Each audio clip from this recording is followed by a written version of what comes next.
Hello,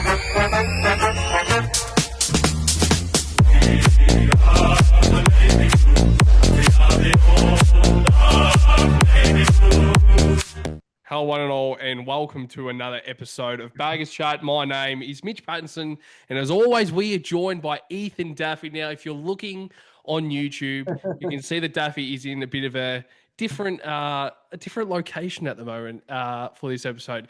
He is in fucking Byron Bay, the lucky dickhead. I was about to say a certain C word, but I think that would have been a little bit too early. That would have been a hot start. I think that would have been a bit of an early start for the younger viewers at home, but I also said the F word, so that doesn't really matter. But Daff is obviously away for the week in Byron, which is very good for him to have a bit of a break because he's worked very hard this year. But I know that we were speaking about how you don't usually take holidays through the year, but if it was going to be any year to take the holidays off through the AFL season, to take some time off through the AFL season, I'm sure it would be this year. But Daff, I'll throw straight to you. How good's the weather in Byron Bay? Because I'm in Melbourne and I'm looking outside. It's grey skies. The trees are moving from side to side because it's so windy. It's about 3 degrees here and it's bloody 1 o'clock in the afternoon. But I'll throw straight to you. How are you and how good's Byron Bay? No, I'm going well, Patto.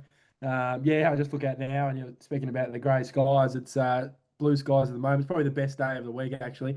So obviously it comes in perfect time for the episode. But yeah, no, you are right. We struggle as a family to go on holidays during the footy season just because our life pretty much revolves around 22 guys kicking around and sharing on a footy field, which we love, obviously putting time into. But yeah, I think we had some things lined up, some free time lined up. So went away, and like you said, it's probably the right kind of time to go away. It's only for this week, so I'll be there for the massive blockbuster at the MCG next Saturday night against the D's. Are you going? Yeah, me and the old man, we have a bit of a. It's called the Daffy Cup, actually. Every single year, we both made an agreement about 5 weeks ago. Goes, we're both shit, so we're both going to go there and just have a bit of a laugh and sink a few tins, But yeah, this week's very ominous, this game. I'm just got it on my screen here, the Brisbane Lions lineup. Not even just honestly, it's more about us at this point. Like you can talk about these other teams, of course they have stars and all that, but like it doesn't matter what the other team brings. I think it's up to us again, to be honest. You look on the weekend, Collingwood were good. I thought they were pretty good, but gee whiz, they really could have put us into if they were at their absolute best, they could have put us in a blender and won by 90 plus. Yeah. Also looking at the lineup as well for the Lions. God, it just doesn't get any easier, doesn't it? But we'll throw straight into the episode, Daffy Boy, and we'll touch on a bit of the injuries, I guess, from the past few days. Obviously, Zach Williams will be expected to miss this week. It's not confirmed, but you would be very surprised if he does line up this week. We are recording this at 1 o'clock and the injury list comes out tonight. So we're just expecting that he won't be available, but we obviously will find out more tonight with I guess the period that he will be out for the season. Let's just hope that it isn't too bad. But there are a few positives, I guess, if you can really call it that. And it's Adam Sard, who is expected to return this week as well. Also, Hudson O'Keefe was 1 to 2 weeks away last week from a hamstring injury, so he probably might be featured through the VFL. Or realistically, you can even bring him straight in if you really want to trial something with Pitto and Hudson O'Keefe, knowing that TDK is pretty much checked out and he might not be at the club next year. You can see how that works out. I don't think that will happen. I don't think that's realistic. No. But other than that, that's probably the only real update from a positive standpoint. I know that Sam Walsh and Jack Silvati and Harry Mackay are 2 weeks, 2 to 3 weeks away. So that's probably a conversation for next week. Yep. But I'm sure we will find out more tonight when the injuries come out. But Daff, I'll throw straight to you. Your thoughts on kind of those names before we touch on our selections, the ins and outs. What do you kind of think about, obviously, Sard potentially returning this week? And if you think he might be an automatic in, but also with some of the outs with Zach Williams as well. Yeah, it's first of all, Williams, it's pretty unfortunate. Probably his best game this season. Well, definitely his best game this season. Number one rated player on the ground, and he played not just for us, as the whole champion data stats. So, in three quarters of footy, I thought he was just our live wire last week. I think he was probably about one of the only guys giving us energy at any point of the game. So that's pretty sad to say that, but he was really good. And out of all the guys that get injured, it's so fucking annoying that it was him. You don't wish injury on anyone, but why is it always the guys who are in fucking form, Patto? I don't. Oh, God. Something wrong with that. We are cursed in some sort of way, and we need to find wherever the curse was laid, and we need to fucking lift the curse, Patto. We need to do some off-season digging, me and you, searching Australia for whoever cursed us. Probably a Collingwood fan after '95, I'd imagine, would have cursed us in some sort of way. But yeah, the whole conversation with Assad, I'd imagine he'd come in. I think he can't really. Yeah, nah. Nah, you just can't. You can't. You just can't. Especially with my selections, I've got a little bit of experience coming out, including Williams. So, yeah, he stays in, and Harry and Walsh is a interesting situation as well. Like, I was lucky enough because with AW, Nick Newman does some commentary. So, Mm. I had he was on the show and people were asking him if he will return, considering the whole situation. He said probably not. He said the door is open for him to return. And you can kind of, what he said, you can clearly kind of understand that he's not going to play this year. Newman. So you look at Harry and Walsh, and people go, "Oh, just put him on ice." But I just don't. I think you just need to find some sort of energy in the last few months in the last few weeks of the season. I know it doesn't matter, but Rory Sloan made a good point. Sorry for plugging my fucking radio station again, but I spoke to him before the show started, and I was kind of saying, I asked him, do you rest? Do you just rest him for the year? And he goes, nah. It's straight no. Mm. He says he's been in that situation a lot of times with the Crows over the past few years. Obviously retired now, but I think third. I think they came bottom 2020. Last few years they've been underperforming. So he said, no, you need to find some sort of positive heading into off season. You don't want to just go on ice and then their first game's fucking round one next year. I know they'll have trainings and pre-seasons and stuff like that, but yeah, he says if they're fit, players are always going to want to play, especially ones that are probably going to stay at the club. With Walsh and Harry. I know there's a lot of talk with Harry. But he can't go. I don't think we can let him go. Honestly, I don't think we can let him go, and unless some ridiculous offer comes that we've spoken about. If it's something ridiculous where you Mm. can't say no, then you go. But yeah, I liked Roy's point of view with that. Kind of went. That's what I was going to bring into this episode because I know the whole chat has been around put him on ice. But what are your thoughts? Because you want something. We're not going to make the eight. We're not going to do that. But you want to see Harry get into some sort of form and finish off the year strong, and Walshy. Yeah, I mean, I think with Harry and Walsh, I think they both kind of have a point to prove more because Yep. if they, at the end of the year, we might look to. I mean, I know that we are both on the side of like we cannot let these guys go. We have developed them up to like the A grade footballers that they are today, so we don't want them to go. But if you get to the end of the season and you kind of feel like you might trade them away and see their value, if they can finish the season strong with some pretty good football, that would be something that I really want to see. But I don't know if it will happen because I'm more looking at it as like the season is done. And I thought I would ask you also about Nick Newman. Yep. I will say very quickly that I think we're both quite lucky because we work in the sport Yeah, industry it's good. to get a bit of information from this sort of stuff. But and like and hearing experiences from other people who have played for other clubs as well, I want to ask you: do Yep. you think if we were playing finals this year, do you reckon it would be like a Doherty story from last year when you're probably trying a little bit harder to get yourself right, but you're probably not 100% right? You think you're right. The club thinks, oh, okay, well, he thinks he's right to go. We'll play him, but Yep. then it's a risk to bring him back early. And I think with Nick Newman, it's probably good that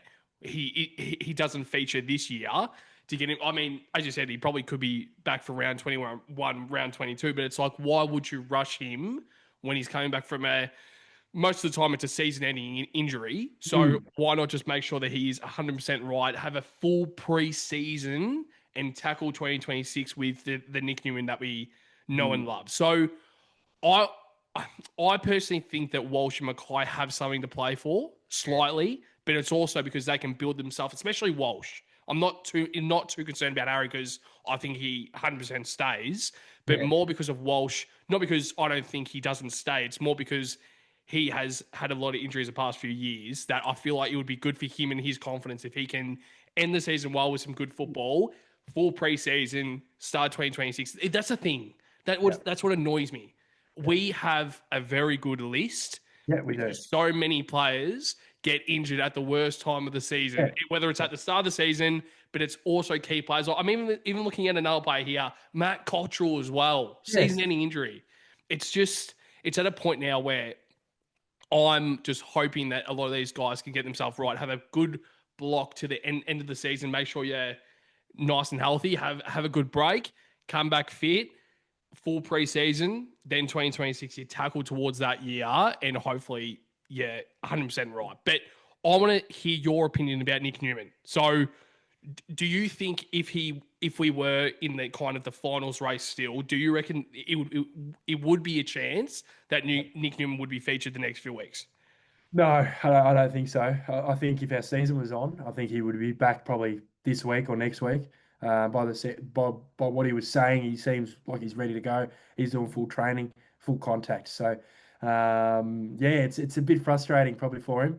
Probably worked his ass off thinking, okay, when we started to get back in that kind of form, I don't know we haven't been great this year, but there was that, month and a half where we were getting wins. So you can't count that out. And I know at the time, and right now we're all back in the club, but there was a patch there where you probably think, okay, that's probably what the AFL thought when they were giving us prime time games, thinking, okay, they'll come and, play some good footy at the back end of the year. But yeah, I don't want to risk it. What is he, 32? He's so crucial to this team. So crucial to this team, and we need him fit and firing round one. Because a player like that doesn't let that Richmond loss happen. Yeah. They don't. They just don't. And you need those players in. We didn't have Charlie round one as well. I know he hasn't been good. And I'm not trying to make excuses and people go, well, we'll just be, mediocre, da-da-da. But this is the question for everyone.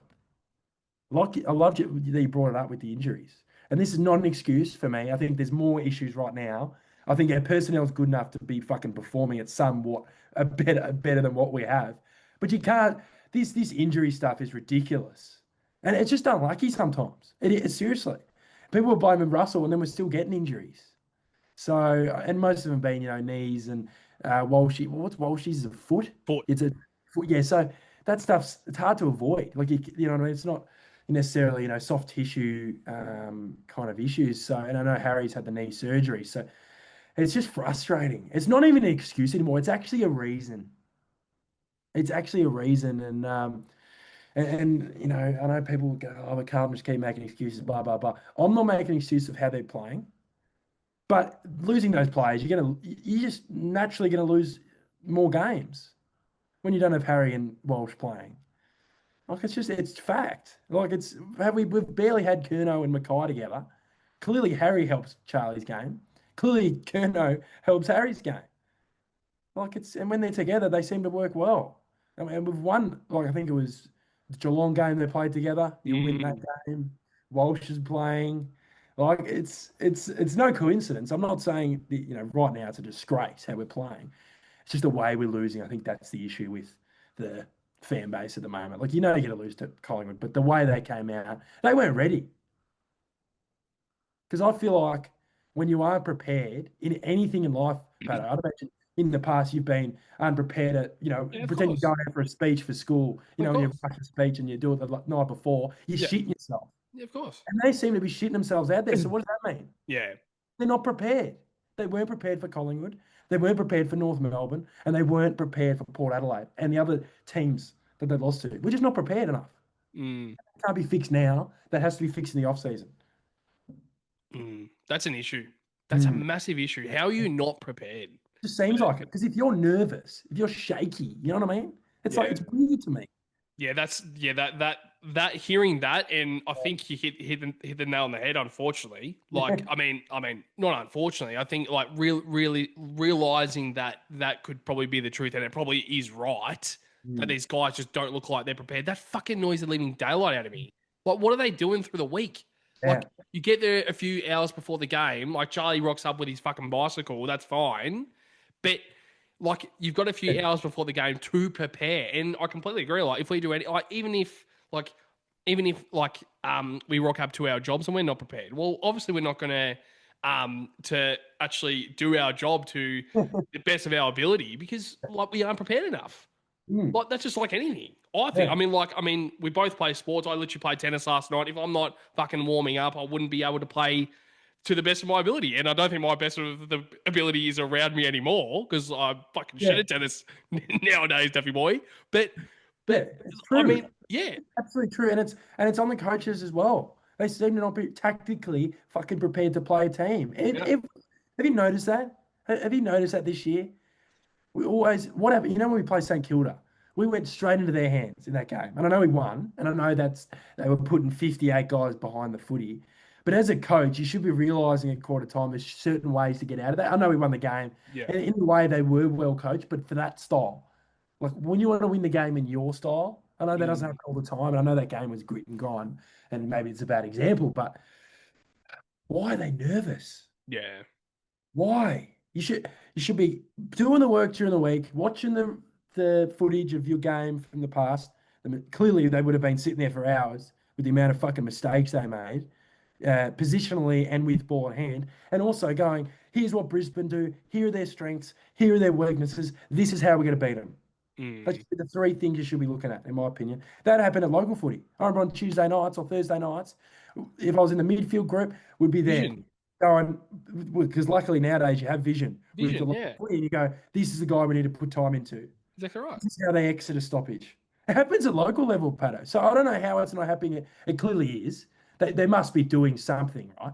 The coaches, but and you speak about checked out. You know, I heard some fan cams the other day. Maybe the assistant coaches are checked out, knowing their jobs are gone. Do they really want to win these games, Pato? Mm, I've heard that Monday training session when there was 12 people there or whatever, the viewing session a few weeks ago after Port Adelaide. People were saying the training, you could barely hear their voices calling. There was no intensity. And what happened on Friday night? no intensity. Do the coaches, not saying boss, but it's probably fact. They might think Graham Wright's looking over our shoulders going, you're fucked. And, you know, imagine, Pato, imagine if your job right now, you go, would your motivation be as high if someone told you weren't going to work in 3 to 4 weeks? There's your answer. Yeah, If yeah. they know they're gone, why are they going to put in the extra hard yards to help guys with their goal kicking or make sure our standards are higher at training? They're just not. It all goes to this. It's all a roller coaster, Pato. It's a roller coaster and then it crashes it has crashed probably since the North Melbourne game, in my opinion. Mm. And I don't think it's even the assistant coaches as well. I think there's a few players that have checked out as well. Absolutely. So that's why I don't think we will touch on the certain player. Well, maybe we will touch on the certain player in the selections. That might be a bit of a sneak peek to my sort of ins and outs. Um, but there are a few players that Oh, look Jesus. like they could have been checked out. Let's be real. Yeah, Like yeah. there are a few players that might be looking elsewhere. They kind of know that they might be delisted at the end of the year, so they look elsewhere and they don't try as hard and they are checked out, which annoys the Yeah. living fuck out of me. Yeah. Why does it happen? Like Oh, I'm at a point where like these guys are like it's not like these guys aren't getting paid at the moment. no, They're still getting exactly. paid, so they're still Yeah. in their job. So Yep. I'm more looking at it. I know this is a completely different example, but my sister, she resigned from her job a few months ago, but she was still told that Yep. for the 2 months that you were still there, you still need to, and she worked to the best of her ability. Yes. So I kind of do understand, Yeah. but Yeah. it's also like Hmm. you're still employed. You're still. Like she's not a fucking athlete, so it's Yeah. not Yeah. even Yeah. in No, the I get same it. sort of like conversation. Yeah. But when you kind of think of it, it kind of is because you're Yep. still employed. You're still in Yep. the exact same role, and yes, you might only be there for 2 or 3 more months, but you're Mm. still in the role. Mm. And That if that people, if people are worried about being fucking delisted, maybe play better. Exactly. So that's my thing. So why wouldn't the mind go to, oh, like, even if TDK is checked out, why wouldn't your mind go to, oh, well, I actually want to try a little bit better so I can even get 1.8 million. I Yeah. mean, I almost said 1.8k at St Kilda, 1.8 million That at should be St Kilda. our offer. Exactly. Okay. Oh, God, imagine that. I mean, realistically, I wouldn't even do that. I would On put you TDK, 1.5. I know we didn't want to talk about him, but this is my thinking right now in his situation. I'll do a short little thing it's been in my head for the last week since not for last week when we did the review for 5 days ago, whatever. Yeah. Right. It's been in my head, right? I have nothing against him. Absolutely, I think he's going to be a star of the competition. Blah blah blah blah. But if I was the CEO or whoever, you're bringing him into the fucking office and you're going, you are not leaving. You are not leaving this fucking office without telling us where you're going. And if you say, maybe I want to stay at Carlton, I just want to re-sign at the end of the year, fine. If I want to go, just say it. Just say it. They probably you'll still play. Absolutely, you'll still play. And I'm fine with that. I'm fine with that. But tell us. Then the whole weight will be lifted. Yeah. And then he can just play his footy. Yeah, we don't know if that has happened. Like maybe that conversation has already happened, and maybe Graham Wright has already spoken to TDK about that. I'm not too sure, but I just feel like I still feel like that it's just an unnecessary fucking delay. Yeah, it's delaying our thinking. What happens if he just changes his mind in 4 weeks? We've got that sorted, and then he goes up to resign, which is great. Would be a good result, but. Like people have a go at the list managers. You need as many weeks as you can. People talk about the 2 weeks of trade period. No, they're planning for next season in April. Yeah. They're not coaching the team. They give you the players Vossi wants. Here you go. You sort it out and we'll make sure we get these draftees and they keep working all year at potential targets. I'd imagine they'd have a whiteboard, which I wish I could see, with the players that could be of interest to them. Yeah. And, it's just make the fucking decision, Tom. Yeah. I hate to say it, but I feel like if we haven't heard anything, that means that yeah. So that's I think So I think the decision has already been made. So that's when I think it's like, why is he playing? Why is he playing? Honestly, why? I think that's why. Yeah, that's a good question. Why is he playing? I think it's a massive thing for me that kind of caught my eye was we're playing Pitto now as the number 1 ruck. You wonder why. But I mean, it was clear on the weekend. But to me, also when TDK was in the position to get the footy, he was checked out. Yeah, there's a mix in my opinion. I think it's that, and also he's not a forward. Like he looks like Bambi. But he's been shit since round 5, round 6. That doesn't help. That doesn't help. Like I think it's a 50-50 split. So if you're gonna play him in the fucking guts. I don't care if you're leaving.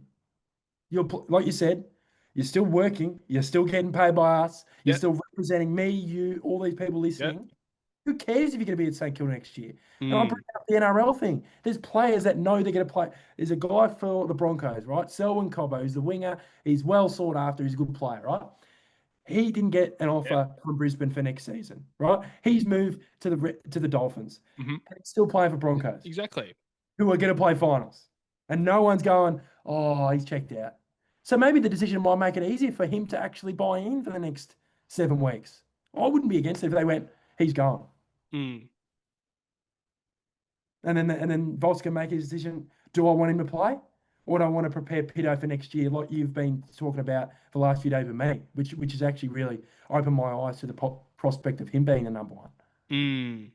Let's actually move on to our selections because I think we're both quite intrigued as to what will what changes we'll make. For the people who are watching, we actually don't tell each other our selections because we want to try and walk into this segment not knowing what each other are kind of thinking. But when, like, say if there's a big call, if there's not as many big calls, we kind of speak about it and have a bit of a raw reaction. But I do agree about the whole conversation with, like, if this guy is checked out or if he is saying, I mean, we don't know. We don't know if, and then obviously it doesn't change anything if he has chosen right now that he's playing for St Kilda next year. It doesn't change anything. And it won't change anything until the end of the season because he can't do anything right now. So I think what kind of needs to happen is if this change with potentially TDK coming out or having TDK as the main ruck, I don't even know what to even do because I feel like if you Yeah, drop yeah, TDK, it's it terrible. shows to me that he's done. So I don't Yeah. know. I don't know how that would help the situation because then Mm. St Kilda will probably say, "Oh, well, we don't really need to offer you 1.7. We'll Yep. offer you 1.4 because you're actually playing in the VFL right now." So I think it's a very tricky situation, and it's the exact same thing as what we said about Marshall last night. Yeah. What St Kilda like what that kind of trade would look like if Marshall was. I mean, we would touch on it in a lot more depth at the end of the year, but if Marshall was to request a trade to Carlton, what that trade would look like. But he's kind of getting pushed out of the Yes, club that's what I if mean. TDK comes in because he's the number one ruck. But it's also like St Kilda could say, hang on, he's played the whole year in the seniors as the number one ruck. Yeah, You it's going to probably need to be. give a little bit more than a second rounder, but I think that's a straight trade in my Yeah. opinion. I Yep. think I still think it's a pretty good trade, but Yep. I want your opinion on that, but also transitioning into your ins and outs because I'm very, very intrigued. Yeah, no, I agree with the whole situation because when you're bringing in TDK, you're not bringing him on 500K. He has to be the number one ruck. It doesn't Exactly. matter how good he is. You're offering him 1.7. You see with teams, there's players that don't get dropped because of how much money they get paid. It would be a bad look. And I imagine the board would be putting pressure on teams who are like Tim Kelly, guys like that. Why is Yep. he playing every week? You wonder why? Because he's the hot one, probably one of the highest paid players at the club at West Coast. So, yeah, that'll be an interesting situation. I know we'll touch probably deeper in the next few weeks in terms of who we want to bring in if we kind of get an inkling of Tom's gone, and different updates from various people. But yeah, it's like I understand the whole they've got something to lean on because he's number one ruck. But then once you sign TDK, you don't have anything to lean on because you're pretty much pushing out a guy who's a great player. He won't be at St Kilda next year. It doesn't, whether it's us, Geelong, he won't be there. He won't be there. They just can't do it. There's no real teams in the AFL that can have two ruckmen. There's none. Fremantle. And even then, like I actually think Darcy's kind of been hard. Sean is kind of been hard done by because he's in that situation. 100%. If he wasn't on the money, I'd be going for him. Yep. And I know he's injury prone, blah blah blah, but it doesn't work. Gorn Grundy, that didn't work. They tried it. Both can't play forward. Yeah. Marshall can play forward, but can he do it every week? No. No. Like he might have a 2 to 3 goal performance one week, and you go, oh, here we That's go, right. Yeah. here we go, and then he plays every. Exactly like TDK. Yeah, they don't have the craft that a forward has, and that's just what it is. That's facts. So, and the forwards don't have ruck craft. It works both ways. So, yeah, I'd take Marshall in a heartbeat, a second rounder, but I don't want it to interrupt what we're doing with our academy and the points and all that kind of stuff. We need to find a way to get him through the door and also get those guys through the door because Harry Dean's the best defender in the draft, and that's not even being biased. He's dominating at the moment. And Jack Ison's Mm-hmm. academy. He's supposed to be top 20, Patto, midfielder. Grisham's probably one of those ones where you just bring him in to trial him. If Yep. he's no good, then he's no good. So it's exciting. That's why I've got a bit of, come on, like we've got a bit of, if we make the right decisions, do we go down the path of youth? That might make it as an out of the 8 season next year. We don't know.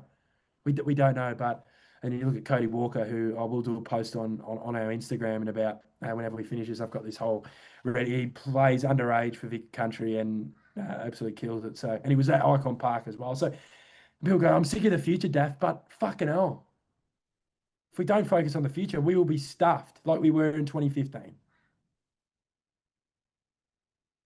Oh, Mm. and ins and outs. So I was like, If people are on the spot, if people are on Spotify, they're probably like, why is my radio on my TV bugging? just No, like 3 second.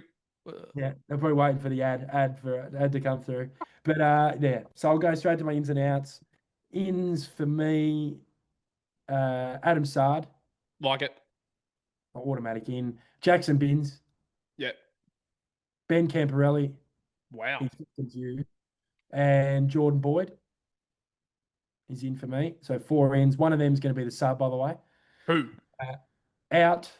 Who? Oh, who's going to be the sub? I'll say Dub. after. I'll say Okay. after.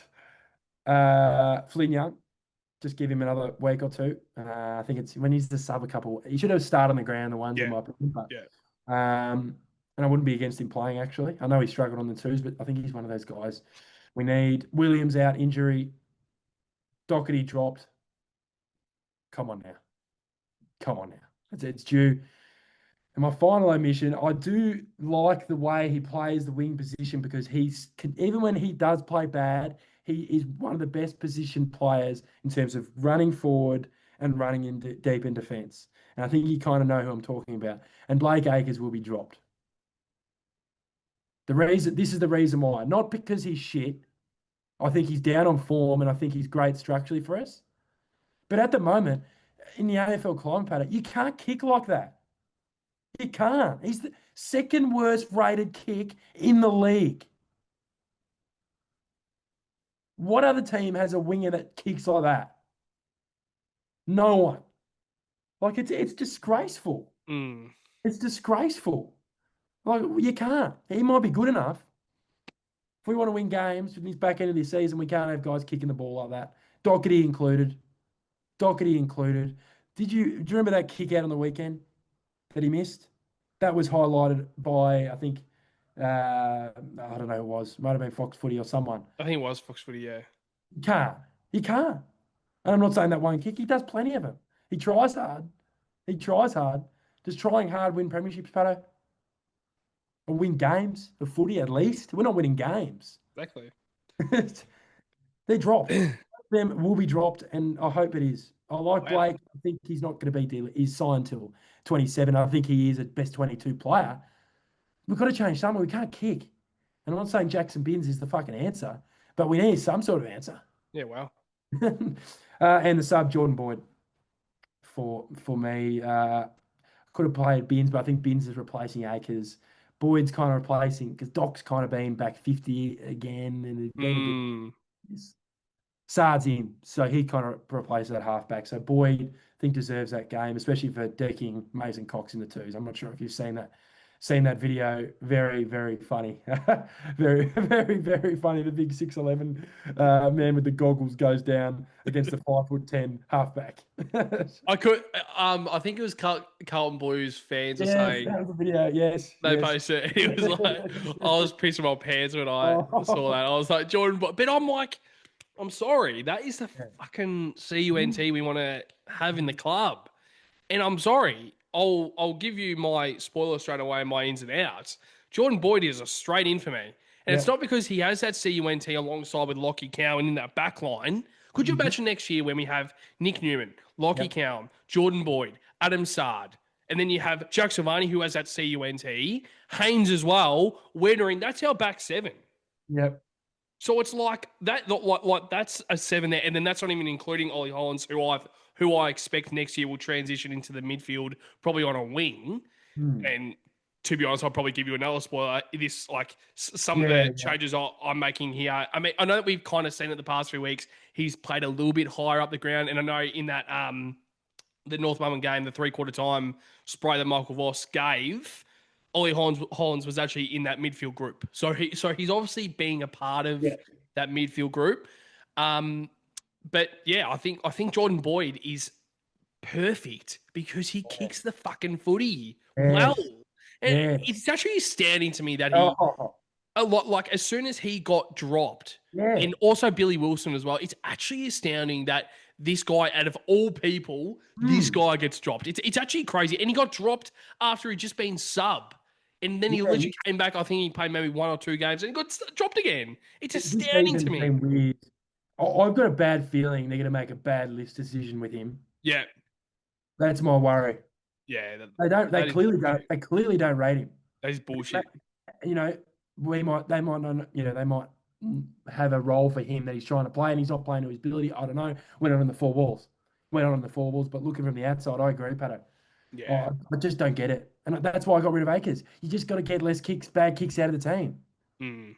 That's why Flynn Young not playing is ridiculous. Yeah. Like in terms of starting on the ground, I mean. Yeah. Like, what fucking benefit? Really? And people will have Evans dropped. I could probably almost guarantee him being dropped. Like, it would be a disgrace. Yeah. People have been shitting on him. That's also a message before you get in the ins and outs. Can we stop with that? We have got far bigger problems than fucking Frank Evans. Our leaders this season have been shocking with their performances, not leading. I still think Cripps is still leading and Wiedering is still leading. But I Yeah, just but think he's been off as well. he's the 100. Can I have a stat for you this season? He is the 169th rated player. Who? Wiedering. 169. He should be in the top fucking 20. That's what I'm saying. And my thing is now, because we're playing bad, they're all trying to do too much. They're all trying to fix too much, which I get. I get it. As Newman said it, our leaders maybe are trying to do too much. And Mm, that is not a bad thing. That shows you how bad we're playing. yeah. Cripps has to do this. He has to talk to the guys, set him up. Wiedering probably has to go set him up defensively, and then he has to focus on his man. Look, it's just such a bad environment at the moment. That's why he's 169th rated player. Mm, Because he's not. He's not.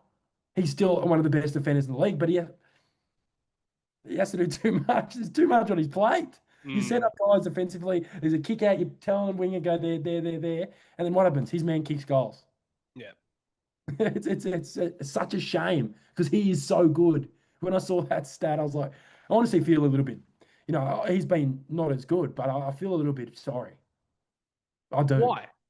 Just in a sense that our system is so bad that we are relying on guys to fix everyone's jobs. Mm, Defense, you know what I mean? Like on the weekend, I'd imagine he would have been trying to set guys up, but he has to come off his man and set guys up, and then watch McStay take marks on him. Their brains would just be just so all fraud. over. Yeah. You know what I mean? Like, I think if without him, I know he hasn't been good this year, but we would be getting flogged. We would be getting flogged. We just would be, wouldn't we? Mm, That shows you how bad we're going. yep. Spot on. Sorry to interrupt you into the outs. No. No. I'm just thinking about it. I'm like, maybe. Yeah. I'm making a bit of a late change, Dappy boy. Oh wow. Dare I say it? Because I just saw a name. I'm like, yeah, maybe he makes way. Yep. But yeah. So, and I can guarantee, come this Wednesday night, it will be outs. Evans, O'Farrell, Yeah. Lord, Evans, Moyer. I could just guarantee. They I can't could get just more, surely. and ins will be The Ins will be, Boyd, I don't even know. Binns, Sard. How many have I said? Three. That's almost my Ins. Chincotta. He's not good enough. But that's what I'm saying. He'll probably come back I've in. made the call on him, by the way. We've both said it. What the fuck's his role? He's not good enough. Exactly. He's not. Yeah. He's just not good enough. Unfortunately, we have to bite the bullet. Is he contracted next year? I don't think so. I will check that when I throw back to you. I'll check Yeah. that. If he isn't, then Bye. poor Chink. Chica. Oh god. Seriously. No, he is not. He's not contracted. He has not got a he's contract next year. nice. They're going to find it hard to fight, to re-sign Bye, him. Chinka. Yeah, but they might keep him. Who knows? But yeah, on to your ins and outs, Patto. I am intrigued to see who you have. So, ins: Jordan Boyd, Adam Sard, Yep. Jackson Binns, Harry Lemmy. Oh yes, I was going to put him in. He was close. Who, if you were to bring him in, who would you have omitted from the side? Or would you? I know who you've omitted for him to be in the side. I know you do, but if you were to, doesn't matter. I think they just got to find a way to get him in. probably even Zach Williamson play a little bit taller. Yeah. Yep. Okay. People go, I understand because he's not a second ruck. I understand that structurally, and the coach is making a decision not to play him. But I think it's got to the point where he's the type of cunt who'll go, okay, I'll just go to Melbourne then. I'll play every game in Melbourne because they need to keep forward. Why wouldn't a team like Melbourne be asking the question of Harry Lemmy? Exactly right. Why wouldn't they be? Why wouldn't St Kilda be? Yeah. Seriously. I agree. But yeah, I don't know who I'd take out. Probably, yeah, the Williams, maybe play a bit taller. Yeah. Okay. Outs. So Flynn Young, Yep. Sam Doherty, Yeah, fair enough. Zach Williams. Yeah. This is the late change. I had Lockie Fogarty. I Who's had Fogarty out. going What? to pick? What? Yeah, Fogarty. Who have you picked instead of Fogarty? O'Farrell. Yes. Yeah. Bit stiff, but Yeah. I'm thinking more. I don't think he can play with Weedering, McGovern, and Haynes. I Yeah. don't think it's good for his progression. I personally think O'Farrell, if there's any changes with Haynes or McGovern, or like if there's not three talls in the back line and there's only two, you come straight in. Yep. But I think Gov needs to play in the back line. I know we tried him in the forward line. He's more attacking. He's more threatening in the back line, and I love him in the back line. So I think it needs to be Wiedering, Haynes, McGovern, and it will be a very interesting story when Sauce comes back in and he's available, what they do with Gov. Because I wouldn't be surprised if they drop Gov. Seriously. I wouldn't be surprised if Mitch McGovern's not at Carlton next year. I personally think right now, if he doesn't pull his finger out and when Sauce comes back in, he is playing for his life right now. The next 2 weeks, while Savani is out, he is playing for his life right now at the Carlton Football Club. And if not, he will probably be at Essendon next year because I'm hearing a lot of things that could be. No, seriously, because he wants to stay in Melbourne. He would be the perfect Essendon player. That's exactly what I'm saying. Do his hammy every 3 to 4 weeks. No expectations, and you get September off. Yep. And Jade Gresham has also played for the Dons, and he's a bit of a mediocre player. But I mean, obviously, we hope that Gov does stay, and I want him to stay in this lineup because we know that O'Farrell will be a part of this club for many years to come. And I feel like he has played a little bit too early, and I don't think he had to play last week. He really didn't have to play. And I understand it because of the 3 talls, but he doesn't need to play this week. There's Morris, there's Hipwood, there's Day. I think we can cover that without O'Farrell playing. So I thought I thought it's very, very stiff, but unfortunately he will be omitted. And he is back in the VFL to learn his craft and make sure 2026 is his year to explode in the senior level. Last out, Tom DeConnie. I know you would have obviously known that because I was shaping towards it. Let's be real. I would love him to play. Yeah, of course. I am on the side of if he does not try, which he didn't try on the weekend against the Pies, and I know sometimes I say, oh, no, of course he tries. No, he did not fucking try on the weekend when he had the opportunity. Yep. Plain and simple. Yeah, that's he was checked out. So once again, it goes back to the fucking values. If you don't stick to the values that Michael Voss and the rest of the leadership group stand by every single fucking week, Charlie Kerner pulled his finger out. Yep. He actually looked like he cared on the weekend. He stays in the side for mine. Tom DeConning, you had the Charlie Kerner syndrome last week. Yep. Out you go. Like, get out. If you got the 1.7 million cloud over your shoulder, that's fine. Get out. All right, go have a fucking coffee with Ross Lyon. But that's what I'm saying. If you want to go have meetings with fucking Paddy Dow, Jack Carroll, and fucking Liam Stocker, by all means do it. But you are not playing in the senior side because we need to find a replacement for you next year because you are really leaving us in a fucking really tricky spot right now. We have developed you. And a player, and we want to get a player that wants to be a part of this fucking project. Is that right? Premiership at fucking Carlton. Yep. A lot of players. Yeah. People think we're a laughing stock, but I'll guarantee you if a lot of players got tapped on the shoulder by fucking Nick Austin or Michael Voss, they would be fucking pleased. Yep. We have developed TDK to what he is right now, and we don't know if he's 100% leaving. But if he does choose to leave, I know a lot of people are saying we understand it. I actually don't fucking understand it. You know what? 1.7 million. You people are saying, no, it's fine for him to go. That's fine. Yeah. But don't expect any. I will not be cheering for you when you're at the Saints, mate. It's not good enough. 1.7 million. It won't be thank you posts. I can guarantee because obviously I do the social graphics and stuff on our socials. There won't be. Yeah. There won't be a thank you from me. Sorry. Yeah. There'll be thank you for Doc. There'll be thank you for guys like that who want to be a part of the club. And I'm good on you. Take the 1.7. I'm fine with that, but don't expect love, like you said. Don't expect at the next time we play Saints. Exactly Expect right. guys to fucking get into you Yep. because that will be people. The whole, not even just Carlton. If you're getting paid 1.7, oh, get ready, big boy. Yeah. Get ready.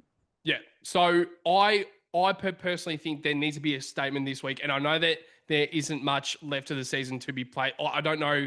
There's not a lot of there's not much of the season left to be played out from a Carlton standpoint. I know we are playing finals, but it's the values now. If you do not want to fucking stay at this club, you will not be playing. Yeah, That's yeah, how I see it. So why can't we actually make a statement where we want to see how Pitto goes as the number one ruck? And I know that we were speaking right. about it a lot last night. Yeah, Mark Pittonet can almost be like their kind of like a Cherry, or even, I mean, I don't yes, really know, like a Riley O'Brien as well. Just that yeah, kind of like it's the kind of old school ruckman. But the only thing that Pitto needs to improve on yeah. is getting around the ground better. Now, I think he actually supports the midfielders better than what TDK does. Throws his I body think around. every single ruckman he plays, he is actually like on the same level, if not better, with actually getting it to the midfielders first. And I think that's always our problem. When we get the first, like when midfielders get Yep, like yep. the first chance to get the ball, I think we are actually doing all right. So Mm, I think Pitto being the number one ruck is exactly what we need. But also, if we drop Pitto this week and we have TDK playing as the main ruck, that yep. means my mind goes to like, okay, well maybe he is choosing to stay at the club. I don't know. Yeah, I think it's really down to the next few weeks, the selections we make. yeah. But if we are dropping Pitto and we play TDK for the next 3 or 4 weeks and he I still would. chooses to week at the end of the year, what's the point of that? You Yeah, know? or maybe they don't rate Pitto. That might be the case. I think he'll play, but I think Yeah. if he's dropped at any point for a guy they know who's leaving, I think maybe they just don't rate Pitto as the number one and they'll bring someone in, which I'm fine with too. Yeah. I'm fine with too. But like if they rate him high enough to be the number one next year, he should play the remaining games. Yeah. But I'm very intrigued. of course. Yeah. Very intrigued. Who knows what will actually happen in selection? But also my sub, I'll go with Yep. Matt Carroll. Yep. A bit of a change because I want us to go a little bit smaller in the back line. Obviously with a lot of the Brisbane forwards with the Camerons and the Zach Baileys and the Lomans, there's a lot of guys in there that are quite dangerous. So I think we need to be wary of that. And I think Jordan Boyd and Sard coming in is perfect for that. And obviously O'Farrell coming out of the side is stiff on him, but at least we have Carroll there, who is kind of that mid-size anyway. He's not the tall, he's not the small, he's that mid-size. So I think he's a good guy to come in as a sub because he can also play on the wing. He's So, good. yeah, but I actually haven't dropped Acres, which I think is quite an interesting one. And before we touch on our opposition watch segment, Duffy Boy, I want to actually speak to you about Acres. So I think the way that I look at it is I think he is crucial for structure. And I know Yeah. that you do Same. agree, Yeah. but I want to hear your point of view where do you think you're dropping him purely because of the way that he's going about it at the moment, which I actually kind of agree with. If he doesn't have the standard and if he doesn't have the ball use and if he doesn't have the pure skill to play in the senior side, I don't think he should be in the side. Yeah. So Yeah. what's the main reason why you don't want to see Akers in the side this week? I agree. I think he's structurally great. I think he's good enough, Yeah. but I think skill wise, like you got to have good kickers. He can't kick. Like I Mm, said, he's the second lowest rated over a certain amount of games this year, kick in the competition. yeah. And our issue right now is our attacking impact. Yeah. So yeah, Yeah. Interesting. That will be that will be a big call as well. it would And be. and and also I wouldn't mind it because I think Jackson Binns, there's something that I like a lot about Binns where he has been like when he's actually played on the wing, he actually keeps his width, which I think is great. So that's exactly what a winger needs to do. Mm-hmm, So I'm mm-hmm. actually very intrigued to see what will happen there. But Yeah, who knows? I personally think they won't have the balls to drop him. same, same, But I same. wouldn't mind if he actually does get dropped to kind of reset. Yeah, Yeah, yeah. But also we have the exact same mindset where you've dropped Acres, I've dropped TDK, but I don't think they both will happen. I don't think even Doherty will happen. No, Let's be real. that should happen. Yeah, 100% that's it should. probably that's probably the least brutal out of those three. 100%. That should be guaranteed Yeah. omission, in my Yeah. opinion, with Doherty. Yeah. 100%. Duff boy, let's now move on to the opposition watch for the Brisbane Lions. For the people who don't know what we do for the opposition watch, we go through the back line, midfield, and forward line for the Lions. And we touch on one player for each line and explain why they could be a bit of a threat come this Thursday night at Marvel Stadium. Daffy Boy, I'll throw straight to you. Your backline opposition watch for the Lions. Who have you got? Yeah, I said to you before we recorded this, I'd imagine you're looking at their 22 as well. They've got the Robert Walls medal for this game. So obviously, Carlton, I think it's a really good thing to have. But my mind goes straight to who is going to win this medal. And it won't be one of our players, I can guarantee it. The guy I'm highlighting is Dane Zorko. I think he's one of those guys who could have about 58 touches against Carlton. Fuck me. We still wouldn't put time into him, unfortunately. So, Why I is think, that? Why is that? yeah, I don't Why do know. we always let players just run free? Why do we let Dacos just run off that night? Oh, it's unbelievable. It doesn't have to be a tag, but like even George on him, he's not quick enough. He's to not quick enough. Just put Cooper Lord on him or something. Yeah. Put someone like that. Like you look with Windhager, that's kind of how he's made his career a little bit the Yeah. last. And he still gets the ball, so that's why he's a good tagger. But yeah, Zorko for me, I think he's cleaned up his act a little bit the last few years, and wonder why they win the premiership. Yeah. I think he was a bit of a sook, and he let his emotions get the better of him too much in previous before that kind of run last year. And I felt like it was letting his team down. You know, when you give away 50s and free kicks, he'd be chirping too much, fighting. I don't mind a bit of chirp, but there was a stage where it was actually impacting his game and impacting Brisbane's overall results. They couldn't win a premiership because their captain was focused on much more things than results. So yeah, he's been really good, and what is he? Almost 35 now, I think. So 36. 36, Jesus. So yeah, he's my opposition watch in defence. Yeah, he's still a sook. He is, but he seems to just I get ya. a little bit. You know, he's not Yeah. costing them goals anymore as much as he was at one point. Yeah. I will just say this right now. That they are very lucky that we don't have Harry back. Yeah, I know. Because I'm just looking. So they have Zorko, Lester, Wilmot, Ainsworth, Andrews, Starcevich, and you would expect probably Andrews, if Mackay was playing, to go to Mackay, Lester to Kerno. That excites me a little bit. So maybe you kind of do need a TDK to play, but also one of my ins, Harry Lemmy. So you've got Andrews going to Kerno. You've got Lester, who I think has been a great defender for many years. And, absolutely.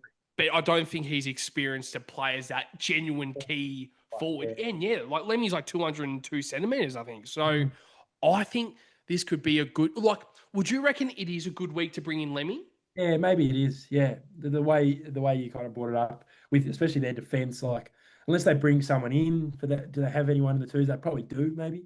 I mean, Gardiner, but he's been playing forward. Yeah, which is unbelievable itself. Darcy Gardiner playing forward, but yeah, he could play in defence. Yeah, Leicester seems to be taking the tools lately, which is interesting. But yeah, maybe it is the right matchup for a Lemmy against an experienced guy. Might teach him a few things too. If he does get beaten in the team, yeah. But I think if Lemmy comes in, you got to bring out O'Farrell. I think we're just a little bit too young. Yeah.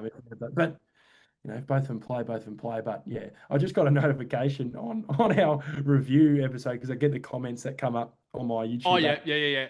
And the first thing is time to drop TDK, make a statement. So that guy's clearly on board.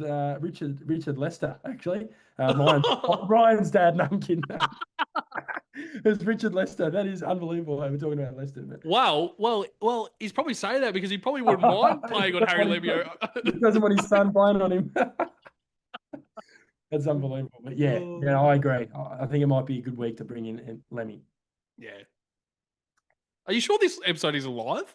Yeah, what's going on? Yeah, well, yeah. I thought 100,000 people. Yeah, I thought this. I mean, I thought that was kind of a bit of a. But do you think that's a bit of a crazy omission? Like I will have TDK as omitted, not managed, not anything, omitted. Do It you would think be. that's crazy? It probably is, but I Yeah, understand. yeah, I understand it because he's clearly checked out. yeah, And his performances haven't been good enough. So it's yeah, either you go, you're not playing, or you need to pull your finger out. Which I yeah, think that might be the case. I think the case will be yeah. pull your finger out, whether you're playing for Carlton or not. The last 8 weeks actually give us something to be, I don't know if it's proud about, but just something to, hopefully get us over the line for some of these games because it would be, if he got dropped, it would be, he wouldn't play again. I don't think. I think the Yeah. whole just going to be a downward spiral, unfortunately. Yeah, and that's the thing. Like, I Yeah, just don't think he's been that good for many weeks. So it's yeah. more like I feel like we've had the chance to tell him a few weeks ago to pull your fucking finger out, and I don't know why we always have to do it against when we lose to Collingwood. Mm. Then we start Yeah. to say, yeah, no, let's pull our fucking fingers out. Where's I don't know Collingwood? why we do that. Like Yeah, we are so reactive then proactive. I don't fucking get yeah. it. It's actually unbelievable. But I like your opposition watch. Dave Zorko, I can't believe he's 36 years old, and unfortunately, I think he will absolutely dominate under the dome at Marvel Stadium. But yeah, my backline opposition watch, a bit of a different one, but I don't think it's Yep. definitely out of this world. Jasper Fletcher. Been good. He has been so good this year when he's been transitioned to the halfback, and I'll be very surprised if he doesn't then transition back into the midfield in the next few years because I think he's been very, Mm. very good. And I think he's kind of that perfect player where he's playing off the half back, but you know that he's a midfielder. He's Yes. kind of like a Nick Dacos. Yep. And hopefully we kind of have one of those players in Ollie Hollands, but I just think he just needs to improve his kicking just a little bit Yeah. to Yeah. be Yeah. in that conversation. But I'm sure he will be. But yeah, Fletcher definitely is my opposition watch. The past 2 weeks he's been very good, and I think he's found a position in the back line, but who knows? We might see him transitioning back into the midfield the next few years. But definitely, let's now move on to the midfield opposition watch for the Lions. There are so many names in this midfield. I am absolutely shitting my pants about this midfield opposition watch, but I would love to hear your midfield opposition watch. Who have you got? Yeah, for me, they do have a lot of names in there. Brownlow medalists, obviously, with Neil. But for me, I think this guy was the reason why they took the extra step in winning the premiership last year, and why I think they will be pushing for another one this year. It's Josh Dunkley. Oh, okay. Yeah, I think he's that kind of. He just does everything. He's the everywhere man. Whether he always tags Cripps, so I'd imagine he'll go to him again. He seems to do a really good job on him. He did a really good job on him, especially in that prelim final in 23. Oh no, did he play 23? Dunkley? Yes, he did. Yeah. Yes, he Yes, did. he did. Yes, I just got the confirmation from my old man in the other room. Uh, he did play 23, but yeah, he played really well in that prelim, and that kind of caught my eye because he tags, but then he also has impact forward of the ball, and then has his 20 to 25 disposals in games. So it's he's just that kind of glue, as people would say. He's not flashy, but you look at the stats and you go, geez, he's had 10 tackles, 25 touches, and 2 goals. You go, well, why isn't he their best player? Yeah. It's just funny how Duff Senior's in the background give you information. It Oh, is it's funny. funny. But yeah, no, I mean I love Josh Dunkley, but I will be honest. I thought you were gonna say Will Ashcroft. Yeah, yeah, he kind of, Um yeah, great player, but see, I think he's an absolute fucking oh, star. oh, oh, no, no, he's a star, but for me, he just made him bit straight down the line, boring Yeah, as hell. right. Yeah, wow. No, no, no, Yeah. really good player. Nothing, Yeah. his personality. I just like Dunkley. There's something about Dunkley Yeah, that I yeah, like. yeah. Yeah. I think he's a player that probably every single club would fucking love to have Oh, on their oh, list. absolutely. Like I think that they even said it on the telecast on Fox Footy the other day. That he's just the type of player that I think like the Lions love to play with, but also every single club he's been at, Yeah, yep, I mean, like even at the Dogs, I'm sure he would have been the exact same yep. thing, like the exact same conversation would have came up when he left. That's a big like role to Mm, kind of fill because Dunkley, like, not only is he a great midfielder, but also I just think that he is like as a leader, I think he's very, very underrated. Like, I don't think he will ever be captain, but I think okay. if he was at other clubs, like even like with Tassie coming into the competition and they need a genuine like leader who hasn't really been there before, I think Josh Dunkley could definitely be that player. Yeah, So yeah, I like Josh Dunkley as a. I mean, I don't like it because he's definitely one of the best players in the competition right now, and he's so important for the Lions midfield. So it does scare me a little bit, if I am honest. But the player that I will go with, and he's already been mentioned, and I just think he's the player that I seriously love at this club, and it's Will Ashcroft. Yeah, I personally think he is the reason why that midfield is so good. I think yeah, Neil does like every single play. Like we will go through them, right? McCluggage, Berry, Dunkley, Neil, Ashcroft, Levi Ashcroft as well. Like those probably six. And you could even probably mention like a Cam Rayner as well, who kind of rolls through there a bit as well. yeah. Those probably 6 or 7 players, they all have a role every single fucking week that you know that they will execute instantly. Like Yeah. literally, 5 to 10 minutes into the game when Brisbane are on. And it's if these guys are doing their role. And that's what Yes. annoys me with Carlton. We just Mm. don't do that. We don't No. have players who execute their role instantly. Like we always have to, I mean, we say it, we always have to be reactive. We always need Yeah. to be down in the dumps for then Yeah. us to react and be like, oh shit, we have to actually have to now pull our fucking fingers out. It Yeah, annoys well, me. you It look at the absolutely start of the annoys me. season. You look at the start of the season. Oh, Oh and 4. It took us 4 games to win a game.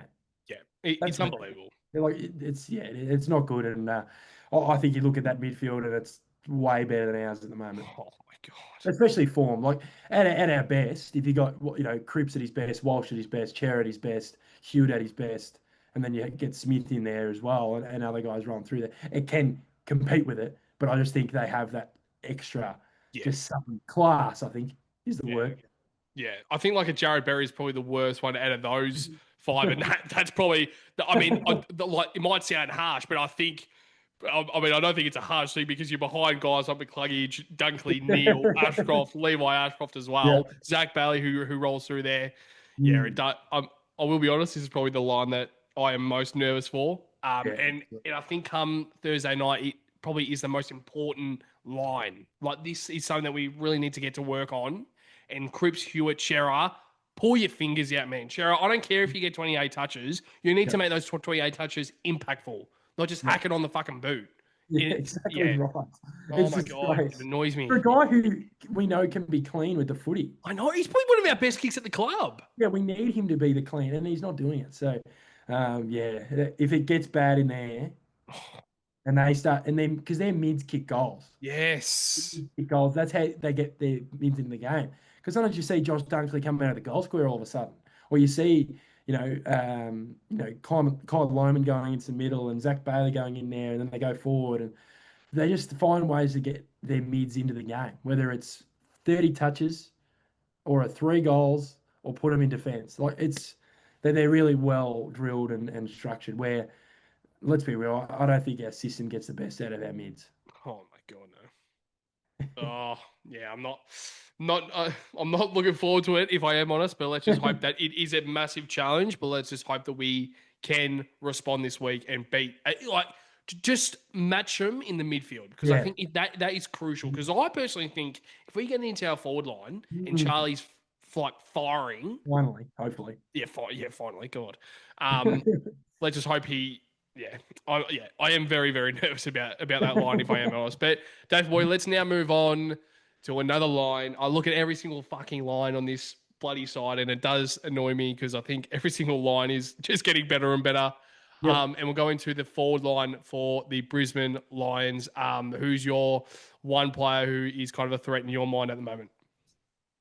I think this guy, well, he was huge in the final series last year. I think he goes underrated. I know he's been on the free agency list at the end of this year, maybe, or next year for a potential team like Carlton to look at. And it's Calamar Chi. Yeah, I like it. I don't think he will leave, but I think it's a perfect kind of glue guy who knows how to kick a goal and rotate higher up the ground as well. Because he sometimes has his spurts in the middle if they have to. If they're down on a few guys or a few guys aren't playing, he goes in there and you go, gee, this guy's pretty handy. So, yeah, for me, it's him. He knows how to kick goals. He seems to kick goals against us all the time. He's one of those kind of, I'm not going to say he is Ben Keys, but one of those kind of half forwards Yep. that seem to hurt us on the scoreboard when we play them and we can't really stop them. Sometimes we stop their key forward and then guys like Archie all of a sudden get on the board. So he's my forward watch, Patto. Love it. Yeah, there are a few a few names in there, isn't there? Archie, Cameron, Rayner, Yep. Hipwood, Loman, Morris. Yeah. Fuck. And they're all But like, yeah, they're my forward line opposition watch, I will go with Cam Rayner. yep. Um, could have gone with Morris because he's been in very good form the past few weeks. Who do you think would go to Morris? Out of Oh, those like three, like out of Hipwood, Morris, and Day, who would you think will take out of our defenders? Who do you think will take which mm. which Do ones? you reckon he'll be? Do you reckon he's been their best forward? Morris, Yeah. yeah, definitely. But I think Hipwood is more likely to go to Wiedering, if that makes sense. I don't think Mm, Wiedering's matchup is good for no, Morris. no. Yeah, because it's interesting because I think I agree, but I also like having our best defender on the best forward in terms of taking him completely out of the game. I know it's not a great Yeah. matchup, but he has been that forward like marking target for them, and it's been because he is a slighter build to Weeders, and Mm. a slighter build for probably a number one key forward. But I think his form is too good to not have him on, have Wiedering on him. But I also get the Hipwood point. But then Hipwood, you could play a fucking Haynes on Hipwood. You could play a McGovern on Hipwood. He's lighter. I Yeah, know he's exactly taller, right. and you can play Wiedering on him too. But yeah, that's where the question marks for me get raised because you go, gee, who actually picks them up? Because they're a bit more dynamic at the moment. And like I said, they get goals out of their mids, which can hurt Mm. us. Yeah, I mean, I don't know, but I personally think it would be probably Wiedering today because I think Yeah. out of those 3 days, probably the biggest kind of like key, like the lockdown, the stay-at-home key forward. I think so. I think Wiedering would be best to go today. Probably Haynes to Hipwood, and then I probably would expect Gov to Morris, but also I don't want to trust Gov on Morris, and that's why if we had Silvani this week, it would be Easy. fantastic. But yeah, that would be definitely an interesting watch, and I feel like that could definitely be something that happens where Yep. Wiedering actually goes to Morris to kind of just lock him out of the game and kind of just trust that McGovern and Haynes can do their roles on Hipwood and Day. But Haynes will probably have to play a little bit taller this week. But Yep. I Yep. don't know if that means that maybe you do play O'Farrell again. I don't Yeah, know. that's the thing. Yeah, do you Yeah, go to the Farrell and he takes it? Oh, probably Hipwood. But fuck. Yeah, I know. I know. Wood's one of those guys who can go missing against anyone. So do you bite the bullet and go here, have another game, let Yeah. him play on Cam Rayner or Cameron or Yeah. something? He Yeah. seems to be good on the smalls. That's a thing. That is the thing. Mm, yeah, I guess we'll find out tomorrow night, but that will be Yeah. very, very interesting. But yeah, I don't know if I've said my forward line opposition watch, but Yep. it's Cam Rayner. Yeah. He will be a big threat, and he's definitely that forward, the forward mid player to definitely watch. But Death Boy, let's now move on to a bit of a interesting segment at the moment because we're not playing our best football. Match predictions. So, as always, we go through bagger of the game, Yep. point of difference, winner plus margin. I always have a bit of a giggle because I think it's always quite funny going through these predictions. But I'll throw straight to you, mate, for the bag of the game, point of difference, winner plus margin. Who have you got? It's Yeah. always tough for predictions. I think, the heavy side probably says it, but for me, I talked about Wiedering. He definitely underdone in some way since whatever he had, that from that patch in that Giants game. He still is, I think, not 100%. So he probably should have had a week off, probably for that Port Adelaide game, Yeah. where he's clearly he Mm. was just not him at all. I'm not trying to make an excuse, but he shouldn't be playing if he's not fit. But I think he'll be the best on ground.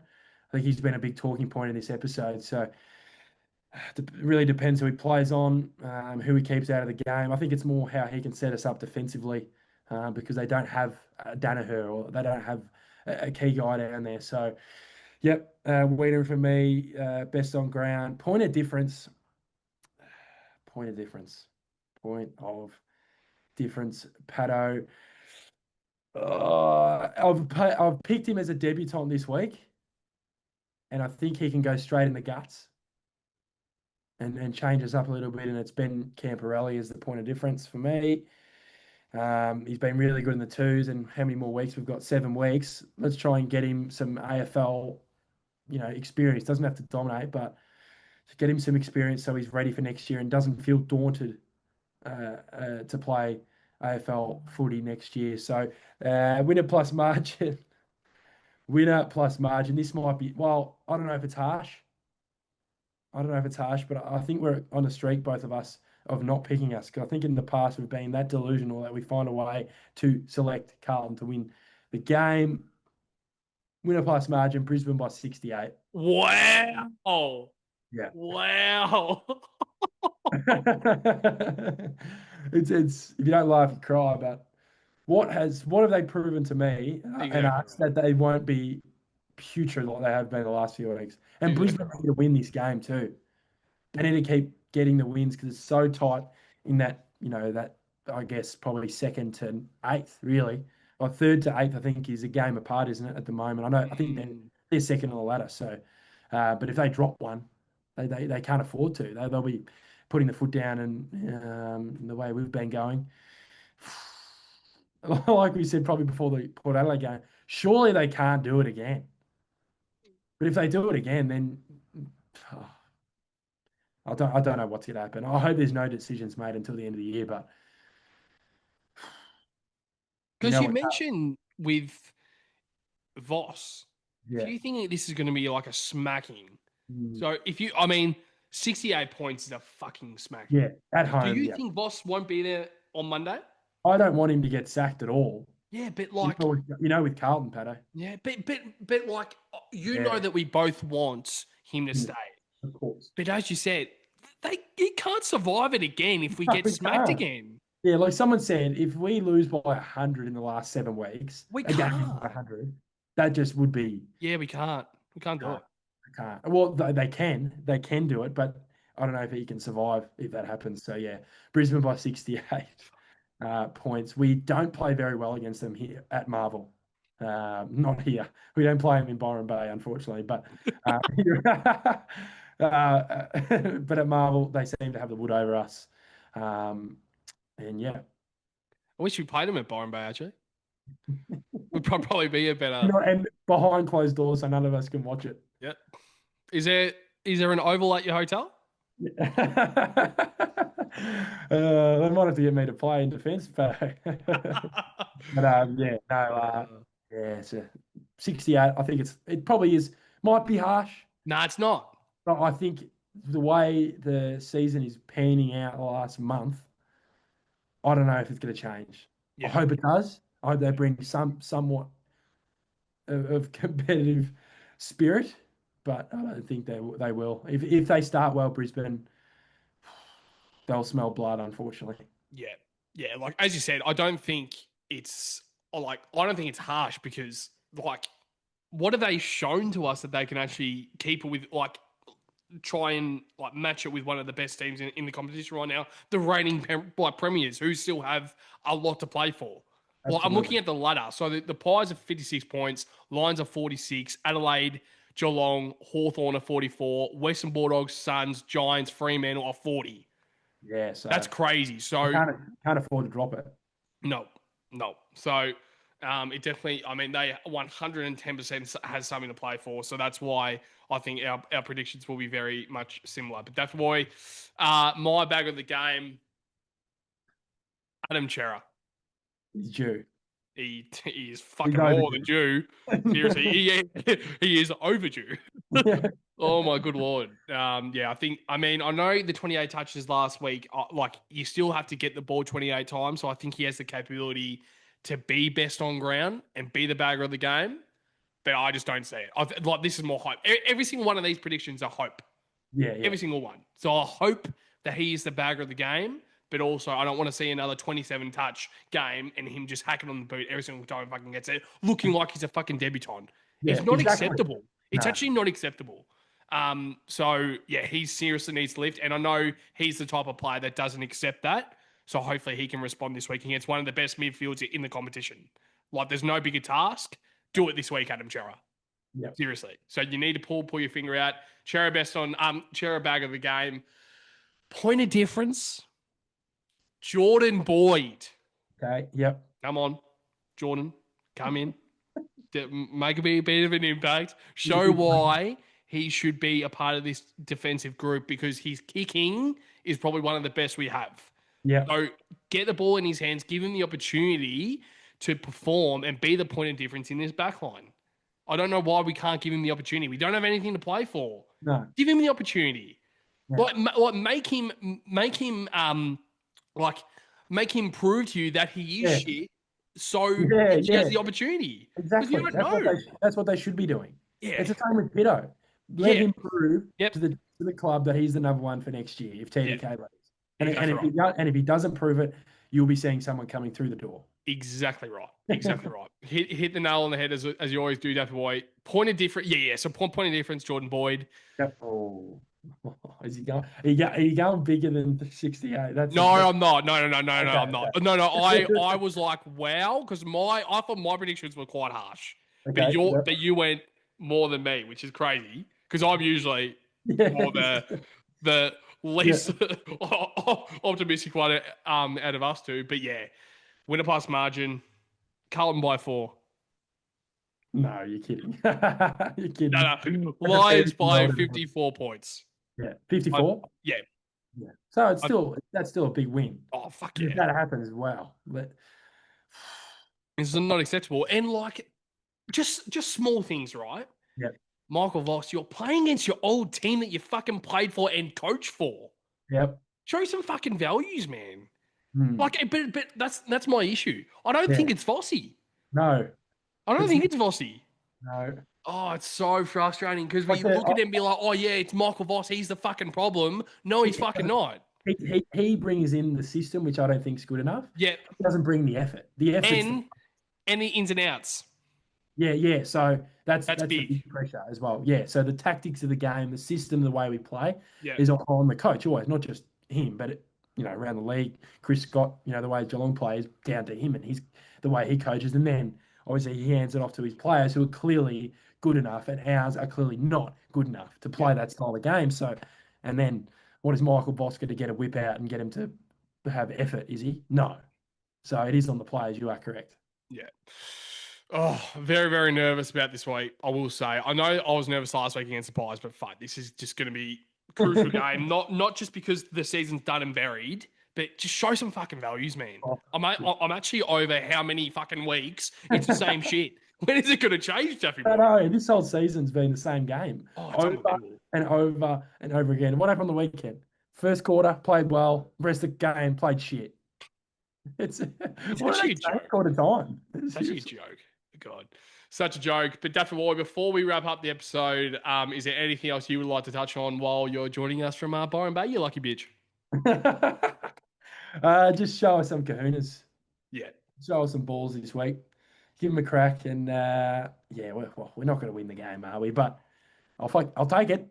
We'll all take it. I think. I think if they play, if they keep it within 4 goals, play a good brand of footy, they won't be talked about as much in the media. But if they pull out what we think they will,